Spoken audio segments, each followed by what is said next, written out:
আসসামু জান্নাতুন, তোমাদের রোজা হচ্ছে তোমাদের জন্য ঢাল স্বরূপ, জাহান্নাম থেকে বাঁচার ঢাল। এটা জাহান্নামের শাস্তি থেকে তোমাদেরকে রক্ষা করবে। কিন্তু আমার উম্মতেরা শুনো শুনো, তোমাদের এই ঢালকে, তোমাদের এই রোজাকে দুইটা আমল সেটাকে ছিদ্র করে দেয়। একটা হচ্ছে মিথ্যা, আরেকটা হচ্ছে গীবত। তোমরা মিথ্যা আর গীবত করো না, তোমাদের রোজাকে নষ্ট করে দিও না, করেন না সুবহানাল্লাহ। কিন্তু বাবাজিরা আমার, বন্ধুরা আমার, রোজা রেখে অনেকে মিথ্যা বলে আছে না নাই? রোজা রেখে গীবত করে আছে, রোজা রেখে গালি দেয় আছে না নাই?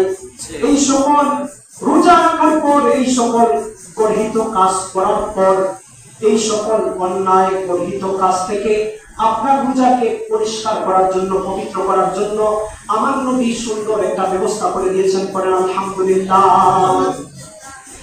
আমার নবী একটি বলছেন, ও আমার উম্মতেরা শুনুন, যে ব্যক্তি রোজা রাখার পর, 1 মাস রোজা রাখার পর রোজাকে অশ্লীল গর্হিত অনর্থক কথাবার্তা থেকে এই রোজাকে পবিত্র করার জন্য সদকাতুল ফিতর দিয়ে দিবে, আমার আল্লাহ তার রোজাকে পরিষ্কার এবং পবিত্র করে দিবেন। পরে সুবহানাল্লাহ।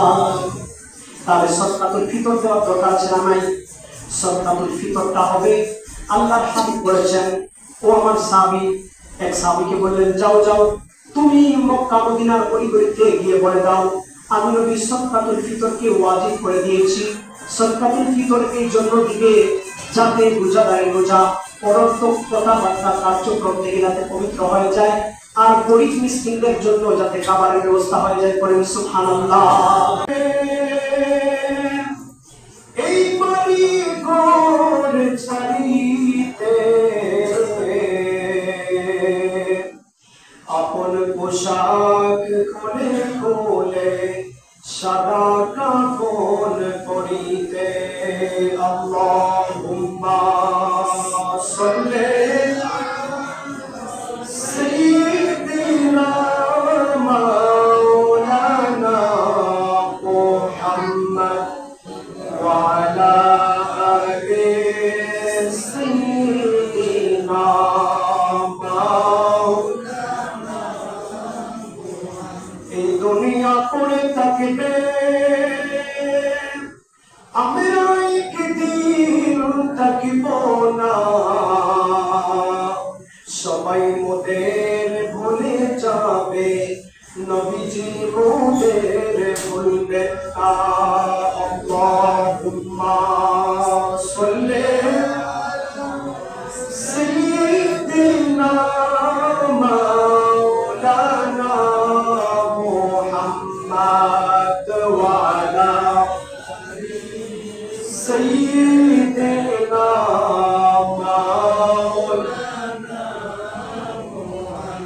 লা ইলাহা ইল্লাল্লাহ, লা ইলাহা ইল্লাল্লাহ, লা ইলাহা ইল্লাল্লাহ, লা ইলাহা ইল্লাল্লাহ।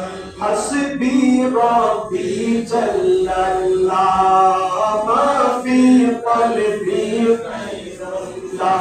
বলেন হাসবি রাব্বি জাল্লাল্লাহ, মা ফি কলবি গায়রুল্লাহ।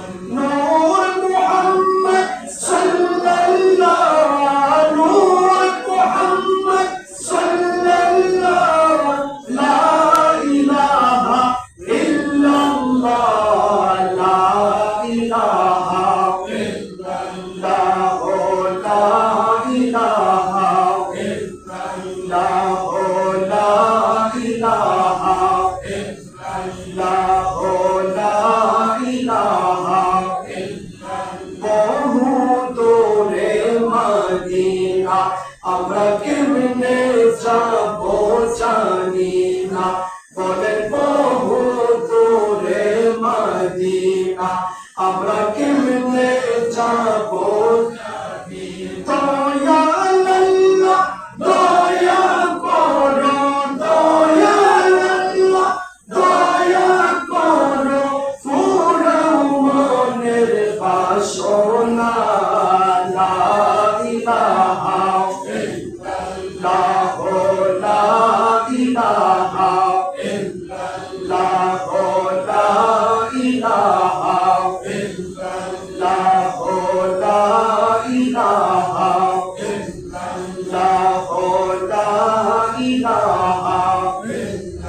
সাদাত জান্নাত বানাইল মনের মতন সাজাইল সাদাত জান্নাত বানাইল মনের মতন একটি কদম রাখার পরে একটি কদম রাখার পরে আজরাইলকে পাঠাইল লা ইলাহা ইল্লাল্লাহ লা ইলাহা ইল্লাল্লাহ লা ইলাহা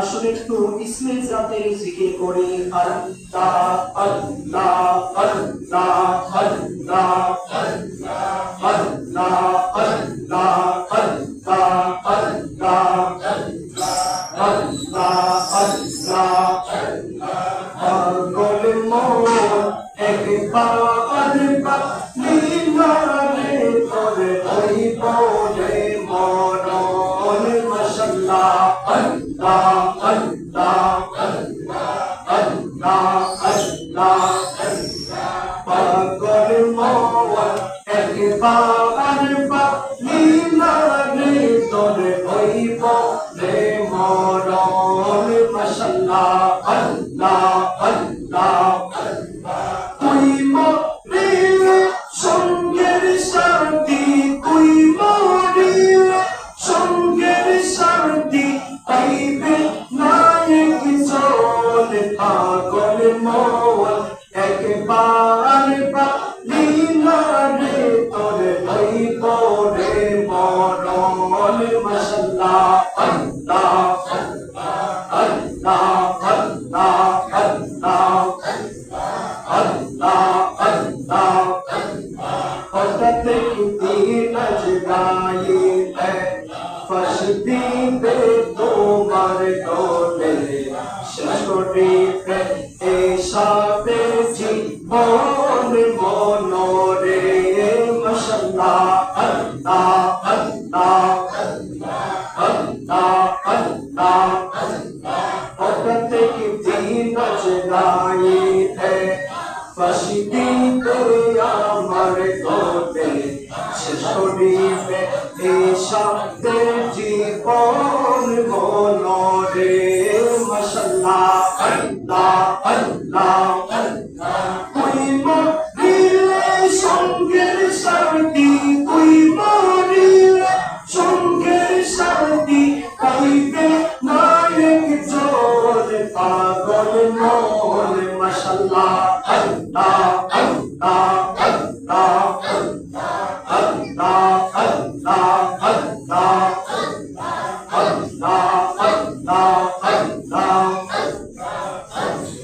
লা ইলাহা ইল্লাল্লাহ মুহাম্মাদুর রাসূলুল্লাহ সাল্লাল্লাহু আলাইহি ওয়াসাল্লাম।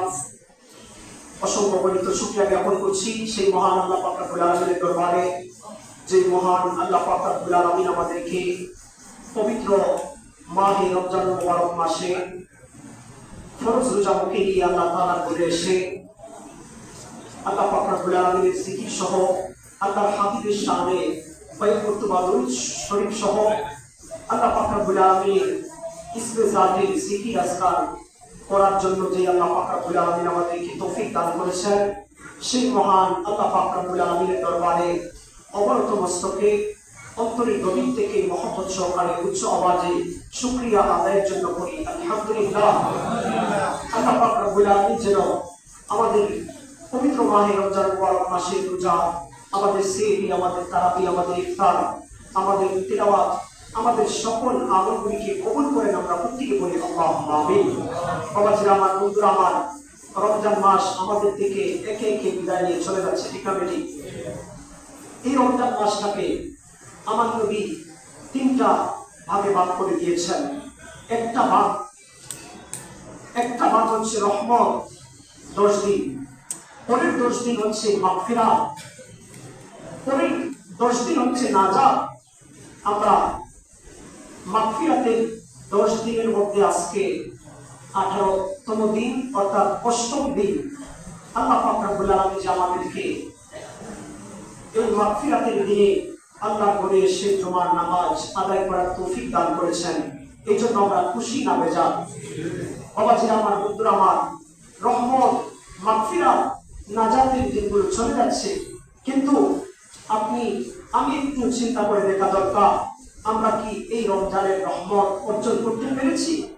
আমরা কি এই রমজান মাসের মাগফিরাত অর্জন করতে পেরেছি? আমরা কি এই রমজান মাসের নাজাত অর্জন করতে পেরেছি? আমরা তো আখিরি জামানার নবীর উম্মত, আমরা এমন জামানায় আছি, ফিতনার জামানা। কিন্তু বাবাজিরা আমার, বন্ধুরা আমার, সাহাবায়ে কেরাম আলাইহিমুর রিদওয়ান, তাদের জামানায় সাহাবায়ে কেরামরা রমজান মাস শেষ হওয়ার পর যে ঈদ আসতো, ঈদুল ফিতরের দিন সবাই আনন্দ করে। কিন্তু সাহাবায়ে কেরামের জামানায় তারা আশঙ্কায় ছিলেন যে আমাদের রোজা কি কবুল হয়েছে, আমাদের রহমত কি আমরা অর্জন করতে পেরেছি, মাগফিরাত অর্জন করতে পেরেছি, নাজাত অর্জন করতে পেরেছি, নাকি আমরা ব্যর্থ হয়েছি। এরকম একটা ঘটনা হযরতে সাইয়্যিদুনা উমর ফারুক আযম রাদিয়াল্লাহু তাআলা আনহুর জামানায় ঘটেছে। পড়না সুবহানাল্লাহ। গভীর মনোযোগ। হযরতে উমর ফারুক আযম রাদিয়াল্লাহু তাআলা আনহু ইসলামের দ্বিতীয় খলিফা, যিনি ইসলামের দ্বিতীয় খলিফা। আমার নবী যার সম্পর্কে বলেছেন, যদি আমার পরে কোনো নবী দুনিয়াতে আসতো, আমার পরে যদি কোনো নবী থাকতো, তাহলে সেটা উমর ফারুক আযম নবী হয়ে যেত। বলেন সুবহানাল্লাহ। গভীর মনোযোগ। শুরুটাই নয় যে উমর ফারুক আযমকে দেখলে শয়তান রাস্তা পরিবর্তন করে অন্য রাস্তার মধ্যে চলে যেত। সুবহানাল্লাহ বলেন। সেই উমর ফারুক আযম রাদিয়াল্লাহু তাআলা আনহু, যিনি জান্নাতের সার্টিফিকেট প্রাপ্ত করেন। সুবহানাল্লাহ। কিন্তু বাবাজিরা আমার, বন্ধুরা আমার, সেই উমর ফারুক আযম রাদিয়াল্লাহু তাআলা আনহু ঈদুল ফিতরের দিন যখন আসলো, ঈদুল ফিতরের দিন ঘরের দরজা বন্ধ করে ওজুর নইলে কান্নাকাটি শুরু করে দিয়েছেন। এদিকে উনি আমিরুল মুমিনিন, ঈদের নামাজের জামাত পড়াবেন। জামাতের জন্য, ঈদের নামাজ পড়ার জন্য সবাই ময়দানে হাজির, কিন্তু আমিরুল মুমিনিন উমর ফারুক আযম তো ময়দানের মধ্যে আসছেন না। কয়েকজন সাহাবী, হযরতে উসমান জিন্নুরাইন, হযরতে আলী কারামাল্লাহু ওয়াজহুল কারীম সহ কয়েকজন সাহাবী হযরতে উমর ফারুক রাদিয়াল্লাহু তাআলা আনহুর বাড়িতে চলে আসলেন। এসে দেখলেন উমর ফারুক আযমের দরজাটা বন্ধ করা। আর সাহাবায়ে কেরামরা শুনতে পারলেন উমর ফারুক আযম যেন গুনগুন সুরে কান্না করছেন। দরজাটা বন্ধ আছে। হযরতে উসমান জিন্নুরাইন, আলী কারামাল্লাহু ওয়াজহুল কারীম দরজার মধ্যে নক করলেন। সালাম দিলেন, আসসালামু আলাইকা ইয়া আমিরুল মুমিনিন। ও আমিরুল মুমিনিন, ঈদের জামাতের সময় হয়ে গিয়েছে, মুসল্লিরা সবাই উপস্থিত আছে। ও আমিরুল মুমিনিন, আপনি কেন ঘর থেকে বের হচ্ছেন না? আপনি কেন কান্নাকাটি করছেন? হযরত উমর ফারুক আযম দরজা খুললেন। সাহাবায়ে কেরাম তাকিয়ে দেখলেন ওনার চোখ মোবারক থেকে পানি টপ করে পড়ছে, আর ওনার জন্য কান্না থামছে না। হযরতে উসমান জিন্নুরাইন ডাকতে বললেন, ও উমর ফারুক আযম আমিরুল মুমিনিন, আপনি ঈদের দিন, আনন্দের দিন, এই দিনে আপনি কান্নাকাটি করছেন কেন? জানতে চাই, আপনাকে কেউ গালি দিয়েছে নাকি আমাকে বলেন, আপনাকে কেউ আঘাত করেছে নাকি আমাকে বলেন। ওমর ফারুক আযম, কেন আপনি কান্নাকাটি করছেন? ওমর ফারুক আযম রাদিয়াল্লাহু তাআলা ডাকতে বললেন, ও আমার ভাইরা, শুনেন, আজকে ঈদের দিন, আজকে তো ঈদের দিন, আবার আজকে তিরস্কারের দিন। কিভাবে তিরস্কারের দিন? ওমর ফারুক আযম ডাক দিয়া বললেন, যার জন্য রমজান মাসের রোজা যার জন্য কবুল হয়েছে, রমজান মাসের রোজা বলে যার জন্য কবুল হয়েছে, যাকে আল্লাহ পাক রব্বুল আলামিন রমজান মাসে মাফ করে দিয়েছে, তার জন্য এই দিনটা হচ্ছে ঈদের দিন, আনন্দের দিন। আর যাকে আমার আল্লাহ রমজান মাসে রোজা বলে যার কবুল করেন নাই, রমজান মাসে যাকে আল্লাহ তাআলা মাফ করেন নাই, তার জন্য আজকে তিরস্কারের দিন। হে আমার সাহাবান সঙ্গী ভাইয়েরা, আমি তো চিন্তা করছি আমার রোজাগুলি আল্লাহ তাআলা কবুল করেছেন নাকি আমার রোজাগুলো আল্লাহ তাআলা কবুল করেন নাই। আমি তো এই আশঙ্কায় এই চিন্তায় আমি কান্না করছি। চিৎকার মেরে বলেন সুবহানাল্লাহ। বাবাজি আমার, বন্ধুরা আমার, যদি ওমর ফারুক আজম যদি আমিরুল মুমিনিন হয়ে খলিফাতুর রাসূল হয়ে যদি তার রোজা কবুল হয়েছে কি কবুল হয় নাই এই আশঙ্কায় যদি দরজা বন্ধ করে ঈদের দিন কান্নাকাটি করতে পারেন, তাহলে আমাদের রোজা কবুল হয়েছে কিনা এই জন্য আমাদেরকে কান্না করার দরকার আছে না নাই? বাবাজিরা আমার, বন্ধুরা আমার, আমরা এক মাস ব্যাপী রোজা রাখি। রোজা রেখে অনেকে মিথ্যা কথা বলে আসে না নাই? অনেকে রোজা রেখে গীবত করে আসে না নাই? আল্লাহর হাবিব বলেছেন, ও আমার উম্মতেরা শোনো শোনো, তোমাদের রোজা as-sawmu junnatun, তোমাদের রোজা হচ্ছে তোমাদের জন্য ঢাল স্বরূপ, জাহান্নাম থেকে বাঁচার ঢাল। এটা জাহান্নামের শাস্তি থেকে তোমাদেরকে রক্ষা করবে। কিন্তু আমার উম্মতেরা শোনো শোনো, তোমাদের এই ঢালকে, তোমাদের এই রোজাকে দুইটা আমল সেটাকে ছিদ্র করে দেয়। একটা হচ্ছে মিথ্যা আর একটা হচ্ছে গীবত। তোমরা মিথ্যা আর গীবত করো না, তোমাদের রোজাকে নষ্ট করে দিও না, করেন না। সুবহানাল্লাহ। কিন্তু বাবাজিরা আমার, বন্ধুরা আমার, রোজা রেখে অনেকে মিথ্যা বলে আছে না নাই? রোজা রেখে গীবত করে আছে, রোজা রেখে গালি দেয় আছে না নাই? এই সকল রোজা রাখার পর, এই সকল গর্হিত কাজ করার পর, এই সকল অন্যায় গর্হিত কাজ থেকে আপনার রোজাকে পরিষ্কার করার জন্য, পবিত্র করার জন্য আমার নবী সুন্দর একটা ব্যবস্থা করে দিয়েছেন। করেন আলহামদুলিল্লাহ। আমার নবী একদিন বলছেন, ও আমার উম্মতেরা শুনুন, যে ব্যক্তি রোজা রাখার পর, এক মাস রোজা রাখার পর রোজাকে অশ্লীল গর্হিত অনর্থক কথাবার্তা থেকে এই রোজাকে পবিত্র করার জন্য সদকাতুল ফিতর দিয়ে দিবে, আমার আল্লাহ তার রোজাকে পরিষ্কার এবং পবিত্র করে দিবেন। পরেন সুবহানাল্লাহ। তাহলে সদকাতুল ফিতর দেওয়ার দরকার আছে না নাই? সদকাতুল ফিতরটা হবে, আল্লাহর হাবিব বলেছেন, ও আমার সাহাবী, এক সাহাবীকে বললেন, যাও যাও তুমি মক্কা মদিনার অলিগলিতে গিয়ে বলে দাও, আমি নবী সদকাতুল ফিতরকে ওয়াজিব করে দিয়েছি। সদকাতুল ফিতর এই জন্য দিবে যাতে রোজাদারের রোজা অনর্থক কথাবার্তা কার্যক্রম থেকে যাতে পবিত্র হয়ে যায়, আর গরিব মিসকিনদের জন্য যাতে খাবারের ব্যবস্থা হয়ে যায়। করেন সুবহানাল্লাহ। এবার শুনুন সদকাতুল ফিতর কিভাবে দিবেন। আল্লাহ হাবিব বলেছেন, সদকাতুল ফিতর হবে গম বা আটার অর্ধসা। গম বা আটার অর্ধসা, অর্ধসা মানে হচ্ছে 1 কেজি 650 গ্রাম। 1 কেজি 650 গ্রামের মূল্য বর্তমান বাজারে 115 টাকা। কত টাকা? 115 টাকা। এটা হচ্ছে সর্বনিম্ন ফিতরা, সদকাতুল ফিতর। যারা সাধারণভাবে নিসাবের মালিক, 52-52.5 কোটি রূপা অথবা এই সর্বমূল্য পরিমাণ টাকা সম্পদের মালিক যে ব্যক্তি ঈদের দিন পর্যন্ত থাকবে, ওই ব্যক্তির জন্য, ওই ব্যক্তির নাবালক সন্তানের জন্য, সবার জন্য সদকাতুল ফিতর আদায় করা ওয়াজিব। এবার আসুন, যারা লক্ষ লক্ষ কোটি কোটি টাকার মালিক, তারা কি 115 টাকা দিবেন? না না, তারা সর্বোচ্চ দামে, সর্বোচ্চ পনিরের মূল্য সেই 3 কেজি 300 গ্রাম, সেটায় আপনার মূল্য আসে 2970 টাকা। এই 2970 টাকা হারে সে মাথা পিছু ফিতরা আদায় করবে। কিন্তু বাবাজি আমার, বন্ধুরা আমার, দুঃখের বিষয় আমাদের দেশে একজন সাধারণ মানুষ যেই মিলে যাকাত দেয়, ফিতরা দেয়, একজন কোটিপতিও লাখপতিও এই মিলে ফিতরা দিয়ে থাকে, ঠিক। কিন্তু মনে রাখবেন, আপনার জন্য আপনার সম্পদ, আপনার ধন সম্পদের অনুপাতে আপনাকে যাকাত, সদকাতুল ফিতর দিতে হবে, নতুবা এই সদকাতুল ফিতর আল্লাহর দরবারে গ্রহণযোগ্য হবে না। এবার আসেন, দ্বিতীয় বিষয় হচ্ছে আজকে 18 রোজা, আগামীকাল 19 রোজা, এরপরের দিন 20 রোজা। আল্লাহর হাবিব বাইহাকি শরীফের হাদিসে বলেছেন, মান ইতাকাফা 10 ফি রমাদান কানা তাহাজ্জাতাইন ওয়া উমরাতাইন। আল্লাহর হাবিব বলেছেন, ও আমার উম্মতেরা, যে ব্যক্তি রমজান মাসের শেষ 10 দিন ইতিকাফ করবে, আল্লাহ পাক রব্বুল আলামিন ওই ব্যক্তির আমলনামায় 2টা হজ এবং 2টা উমরার সমান সওয়াব দান করেন। সুবহানাল্লাহ। গভীর মনোযোগ।